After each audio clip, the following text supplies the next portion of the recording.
cases of the Wuhan coronavirus spread, so are the international efforts to contain the disease, and that's where we start today's edition of CNN 10. I'm Carl Azus at the CNN Center. A number of countries are formally warning their citizens not to visit Wuhan, China, where the disease was first identified in mid-December. A medicine professor at Vanderbilt University suggests the Wuhan coronavirus won't be nearly as widespread and deadly as the flu, but that people are anxious about it because it's new and mysterious. Several thousand have gotten sick from the coronavirus. It's called that because it's a type of disease that can cause respiratory problems. It's killed at least 80 people in China, and it has spread to several other countries, from Australia to the United States, where there have been at least 5 confirmed cases so far, all of them in patients who'd recently returned to America from Wuhan. The U.S. Centers for Disease Control says Americans should avoid going to the Chinese province Wuhan is in unless it's absolutely necessary. It also expects the number of cases to increase. The impact of the virus isn't just hitting travelers. It's taken a toll on the U.S. stock market, as well as a number of international businesses. Airlines that fly to China are offering refunds, so are hotels.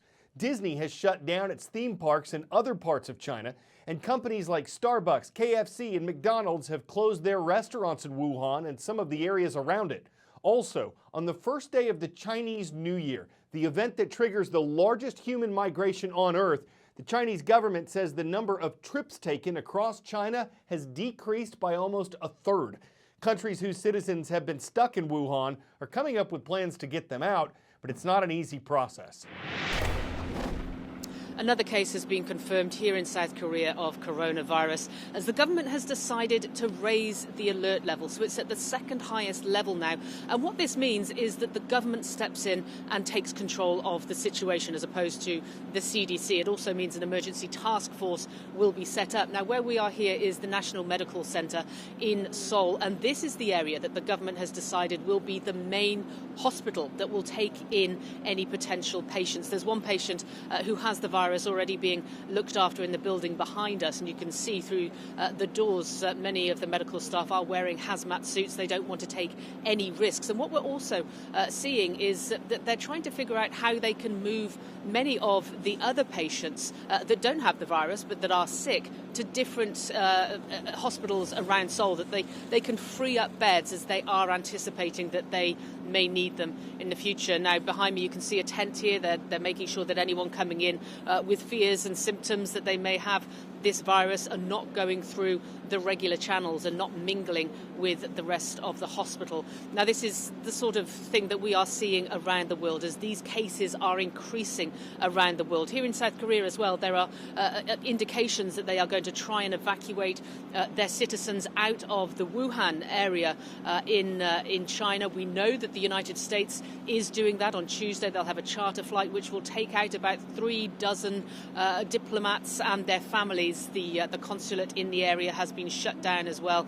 We understand also that Japan is looking to do this and try and evacuate their citizens. Australia saying they have around 100 young Australians. They're trying to figure out how to get them out as well. So this really is a case of the numbers slowly but steadily increasing in the amount of patients around the world, and countries looking very seriously at how they can take their citizens out of the worst affected areas in China. Paula Hancock's CNN Seoul. 10-second trivia. Which of these international organizations is the oldest? World Trade Organization, World Health Organization, International Monetary Fund, or UNESCO? The International Monetary Fund was established in 1944, making it the oldest organization on this list. The IMF can help countries keep their currencies stable and avoid major financial problems by giving them loans. The Great Recession, which began in 2007, brought problems for many countries. Nations like Greece and Spain had trouble with huge amounts of debt, and the IMF was one of the organizations involved in addressing that. This year, the IMF expects there to be global economic growth of 3.3%. But because of the scars of the Great Recession, the U.S. government sometimes gives American banks a stress test. How do you deal with stress? Yoga? Maybe a stress ball? How about limiting stock buybacks and shareholder dividends? No? Well, congratulations, you're not a bank. That's because after the Great Recession, the Federal Reserve began testing banks on how they would react to economic downturns. Stress tests. Those scenarios are things like a 10% unemployment rate or stock market crash, global recession. Basically, the feds will throw a scenario at the bank's books and then see how they would react. Would they have enough money to survive calamity X or disaster Y? That's the quantitative measurement, the numbers. But for the biggest banks, the Fed also looks at qualitative measures. Is a bank set up properly to respond to downturns? Does it have the ability to know where its money even is, how much it's on the hook for? If a bank fails the test, then the Fed can limit how much that bank can offer its shareholders in dividends and buybacks. The logic is, if you don't have enough money to survive a downturn, you shouldn't have enough money to give away to your shareholders. Of course, the banks have come a long way since the financial meltdown, but here's the thing. Some indications show that the tests have become easier to pass. Last year, every major bank passed the test. And even if a bank does fail the test, it can survive it. And that's not it. A new rollback would limit the banks subject to the stress test to just the biggest ones, the ones with over $250 billion in assets. That means that some huge institutions like American Express would be free from having to go through with the tests. So what might exempting a bunch of financial institutions from these tests mean for the economy?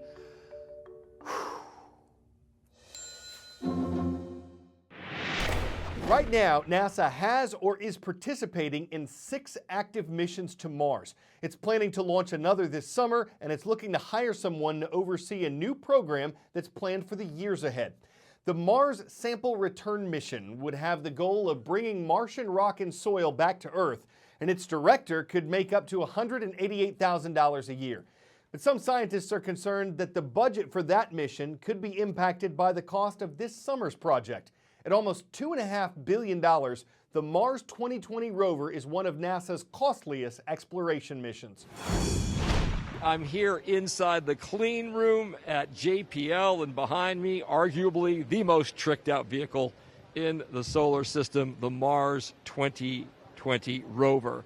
Among the new features on this rover, the terrain relative navigation. If you see that sort of red triangle, a camera in there is going to be taking images of Mars as it parachutes down into a crater. And why this is important is this camera is going to match images taken from the orbit, and that way they can make much more daring landings, such as in a crater. Before, they always had the safest bet, a nice flat surface. This will also allow them to avoid hazards such as a rock outcropping or something else that might endanger the landing of any vehicles.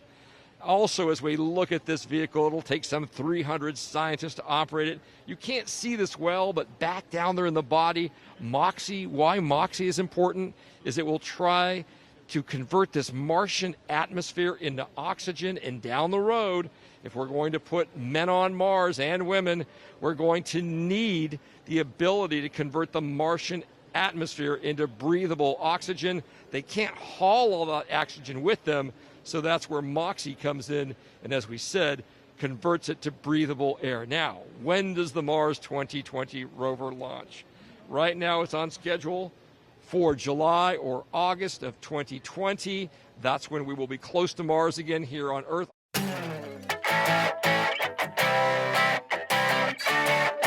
For 10 out of 10, what do you get when you cross snow with a mountain coaster? You get a snowler coaster. And this here one in Steamboat Springs, Colorado is reportedly the longest on the continent at more than a mile in length.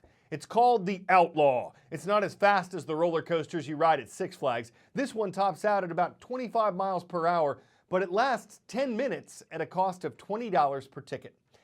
Out in the American West, fans of the Outlaw are not Billy the Kidding when they take a wild bunch of trips, watching the sun dance on the snow, understanding the gravity of the situation, and dropping in like a falling bell star who went off the rails without actually going off the rails.